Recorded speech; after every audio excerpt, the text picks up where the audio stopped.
In New York? I said, good answer. No. But that was an excellent answer. I said, well, where are the other trophies? They don't exist. They didn't start making trophies until the 60s. Right? So all the other trophies, the other 5 World Series was won before. So these are the actual trophies. They're made by Tiffany. Silver, platinum, gold. Tiffany comes by, cleans them out every once in a while. All the pennants on there, there's 30 pennants representing 30 different baseball teams. Hey, this guy's already taken my tour to the back. Now you can go back in. If you looked at that and you want to take pictures, fine, but we're going to take a look at the back side too. And what do you see, young man? Pretty big rings. Yes. Very large. This is the only time that I bring the guys that come out here and they'll look at that. Wow! This is huge. And look how it's the same size. 2010, 2014. They got bigger as they won more. Can you imagine if they won in 2016? How big that would have been? One of the stories goes, this particular ring, they sent one of the players up to management and said, one word, gaudy. Make it gaudy. It's the You gotta admit, my wife, she works at St. Mary's Hospital. The team doctors are there, all right? And so the team doctor brought the rings, and she knows the guys, and so she put it on her finger. It looked like a golf ball on her finger. All right, these things. But let me tell you a story about these rings. They're really kind of neat. Of course, all the players got it. Management got it. And then somewhere down the line, started thinking, what if everybody was allowed to get a ring? I mean, everybody in the Giants organization. And they went, yeah. So somewhere they gave you a certificate that invited you to go purchase one. It didn't have all the bling in it, but you could go purchase one. And then someone says it's under $2,000 to purchase the ring with no bling. That bling in it's like $2,000 could have been the luxury tax, right? But they extended the invitation to many of the people who worked here. So they were trying to tell everybody it didn't matter whether you hit the most home runs or whether you're the person out here selling peanuts and popcorn. You're part of the team. And so one of my fellow colleagues, not Tom, but one of my other colleagues, she has a ring. All right, she's a tour guide. She has a ring. I said, "You gonna get the other?" She went, "No, I just need one." I said, "Yeah, that's true." Right? But the whole concept was that everybody is in this together. Now, believe it or not, you know this trophy display used to be upstairs on the club level where we came down from. Well, someone finally realized, well, if you leave it on club level, only certain people can see it. People with those tickets can see it. But if you don't have those tickets, you can't see the trophies. They're like, but these trophies belong to everybody. And so that's what they did. And now a lot of the ball clubs are trying to incorporate that idea that everybody is part of the team. And then I think if you look at different companies, they're trying to incorporate that too, because you get better production out of everybody. And it makes everybody feel good about it too. Questions? 30 something, right? At least. I guarantee you it's at least worth 20. Yeah. What about the trophies? I think the trophies are worth about 10, 20. Okay? They don't have the bling in it though. No. And then someone goes, is this alarmed? And one thing I did notice was there's a temperature gauge on this thing too. So it's at the right temperature. And if it's not alarmed, I'd be really surprised. It's got to be alarmed. Right? Here, we get the picture you need. Right? Wow. Through there. Okay, can anybody tell me who the announcers are for the Giants?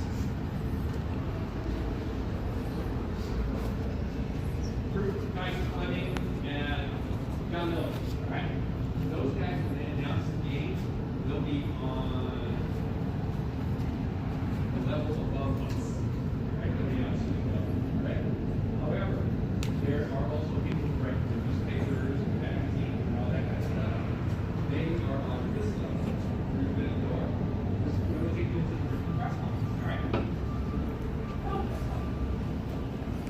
plop your laptop down. They have hardwire so you can plug it in that way, or you can use the Wi-Fi. It's up to you. But basically, when you're a writer and you come here, you have one task: write a story. And usually it's up to you what story you want to write. So when I tell the kids, when they come in on school field trips, I said, does your teacher ever give you a writing assignment? They go, yeah. I said, so they give you a prompt? And they say, yeah. And they said, they're given a topic and they're told to write. And they have a certain amount of time.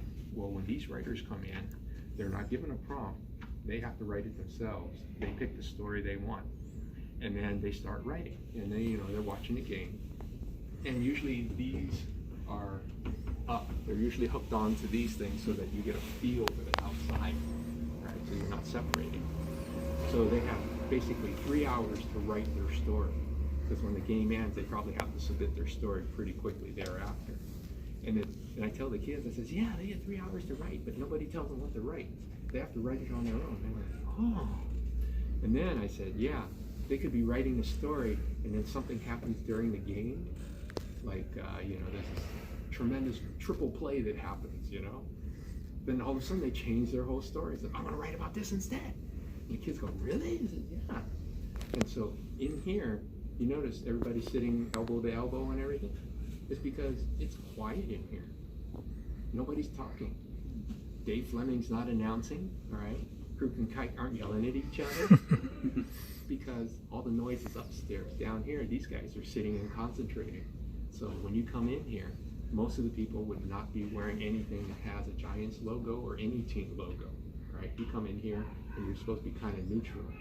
Even if someone hits a grand slam, the guys in here don't go, ah! Yeah. They're professionals. They have a story, they have to keep to it. Pretty cool? Hey, you remember when we were outside and we were looking at the top and we saw the body of water? Good view, right? What if I told you that this was not the original position that they wanted the ballpark? They made a mistake with Candlestick. No one ever thought about looking at the wind and how that played into the ballpark. When they built this one, or started building, they thought about it and said, hey, we better have people look at this. So they had wind experts at UC Davis look at the design and say, if we built it like this, would this work? And it came back and they said, no, it would be cold, if not colder than Candlestick, which is not good to hear. The original position had home plate out by the yellow foul pole on the right side, and you'd be looking at the San Francisco skyline. So now they said, what's the best way to do it? They said, turn it this way, and then you're looking at the water, and it's like, wow. What do you think? In the park home run?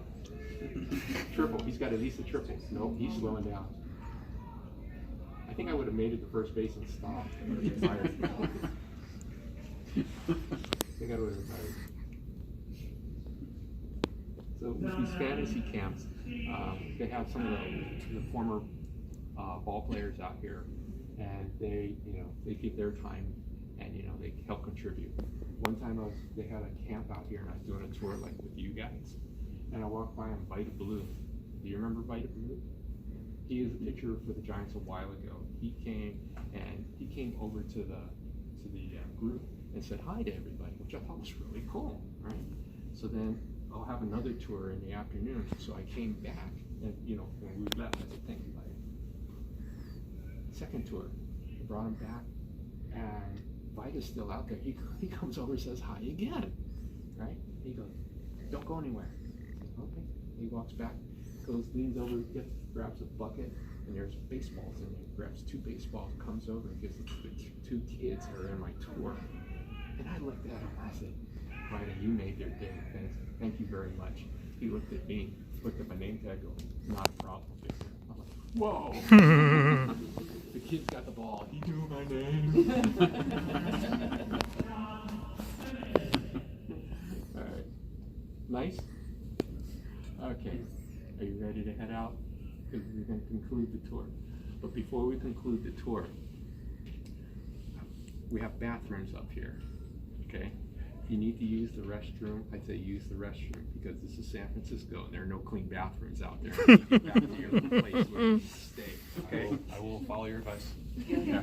That's Victor the teacher, Victor the tour guide, and Victor the native San Franciscan. Or you can use the public toilets that the other people use. And by public, we mean like open area. Pretty bad. That has not even a good guys and thank you for coming. Hope you have a good time in San Francisco. Stay warm. Dress in layers. I don't want to see you with a fleece jacket that says SF on it, all right? That's how San Francisco makes all its money, selling you jackets because you didn't wear enough clothing. All right. Have a good day, you guys.